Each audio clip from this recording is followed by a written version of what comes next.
সুপ্রিয় দর্শক, আসসালামু আলাইকুম। কাছের অথবা দূরের যে যেখান থেকে আজকে আমার এই রেসিপিটা দেখছেন, সকলকে জানাই আন্তরিক শুভেচ্ছা, অভিনন্দন। হাজির হয়ে গেলাম বিকালের জন্য দারুণ মজার একটা নাস্তার রেসিপি নিয়ে। আজকের নাস্তা সুজি আর আলু দিয়ে তৈরি করে নিয়েছি। নাস্তাটা কিন্তু খেতে অসাধারণ। তো আশা করছি আপনাদের কাছেও খুবই ভালো লাগবে এবং সহজ লাগবে। তাহলে চলুন দেখে নিই কীভাবে তৈরি করছি। আজকের নাস্তা তৈরির জন্য লাগবে আলু, কাঁচা আলু। তো আমি আলু দুইটি খোসা ছাড়িয়ে ভালো করে ধুয়ে নিয়েছি। এখন গ্রেটারের ছোট ছিদ্রযুক্ত পাশ দিয়ে গ্রেট করে নিচ্ছি। তবে চাইলে কিন্তু আপনারা কাজটা বটির সাহায্যেও করতে পারেন। আলু গ্রেট করে নেওয়া হয়ে গেছে। এখন নিয়ে নিচ্ছি সুজি, 200 গ্রাম পরিমাণ সুজি, আর সাথে 150 গ্রাম পরিমাণ বেসন। এখন একটা ব্যাটার তৈরি করব, এই জন্য নিয়ে নিচ্ছে পানি।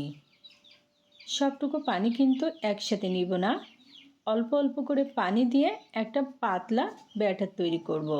তো প্রাথমিকভাবে 2 কাপ পানি দিয়ে এখন ভালো করে মিশিয়ে নিচ্ছি।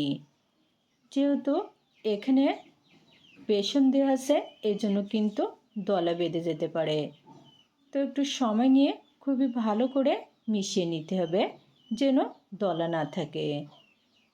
দেখুন, ব্যাটার কিন্তু খুবই ভালো করে মিশিয়ে নিয়েছি।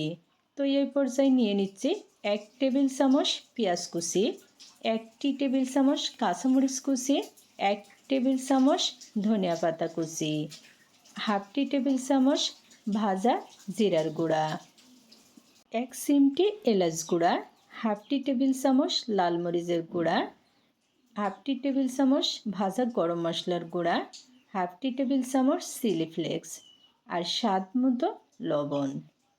এখন আবারও খুবই ভালো করে মিশিয়ে নিচ্ছি।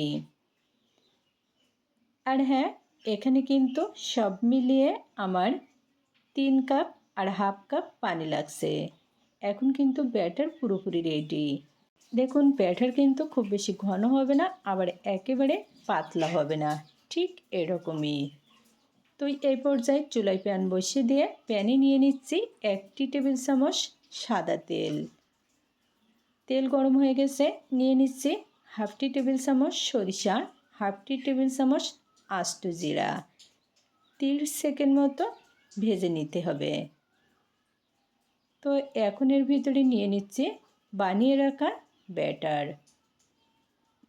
আজকের নাস্তাটা কিন্তু অসাধারণ মজার টেস্টি একটা নাস্তার রেসিপি, বিশেষ করে বিকালে চায়ের সাথে খাওয়ার জন্য। আর এই নাস্তাটা কিন্তু শিশুরা খুবই পছন্দ করবে। তো এখন চুলার আঁচটা মিডিয়ামে রেখে সব মিলিয়ে 5 মিনিট মতো এরকম নেড়ে চেড়ে একটা ডো তৈরি করে নিচ্ছি। যখন ডো প্যান থেকে এভাবে ছেড়ে দিবে, তখন বুঝতে হবে যে ডোটা ফাইনালি রেডি। তো এখন চুলা থেকে নামিয়ে ঠান্ডা করে নিব।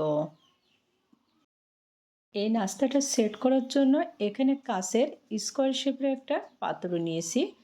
তো অল্প একটু তেল দিয়ে একটা ব্রাশের সাহায্যে চারিদিকে এরকমভাবে একটু ব্রাশ করে নিচ্ছি। এতে করে কিন্তু নাস্তাটা যখন আমি মোল্ড আউট করব, খুবই সহজে মোল্ড আউট হবে, কোনো রকম লেগে যাবে না। তো এখন কিন্তু আমার ডোটা প্রায় ঠান্ডা হয়ে গেছে। তো এখন আমি এই পাত্রে নিয়ে নিচ্ছি।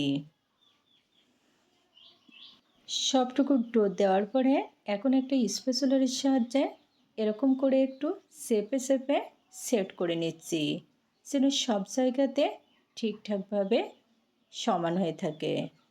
এখন কিন্তু ভালোভাবে সেট করে নিয়েছি। তো ফ্রিজে নর্মালি 1 ঘন্টার জন্য রেখে দিচ্ছি। ঠিক 1 ঘন্টা পরে বের করে নিয়েছি। এখন কিন্তু পুরোপুরি নাস্তার জন্য রেডি। তো ছুরির সাহায্যে আমি আমার পছন্দ মতো শেপ দিয়ে কেটে নিচ্ছি। এখানে স্কোয়ার শেপে নাস্তাগুলা কেটে নিচ্ছি। তবে আপনারা চাইলে কিন্তু আপনাদের পছন্দ মতো যে কোনো শেপে কেটে নিতে পারেন। এখন কিন্তু নাস্তাগুলা প্রায় রেডি, শুধুমাত্র ভাজার পালা। তো এর জন্য প্যানে নিয়ে নিচ্ছি সাদা তেল।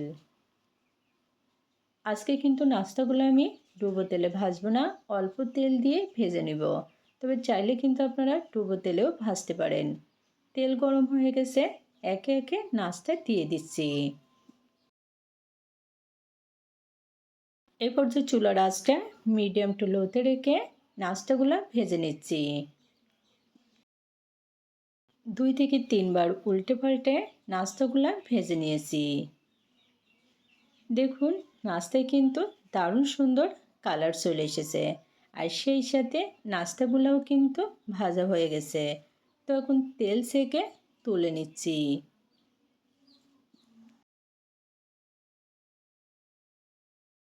ক্রিসপি মজার কোনো নাস্তা খেতে মন চাইলে আজকের রেসিপিটা তৈরি করে নিতে পারেন। খেতে অসাধারণ।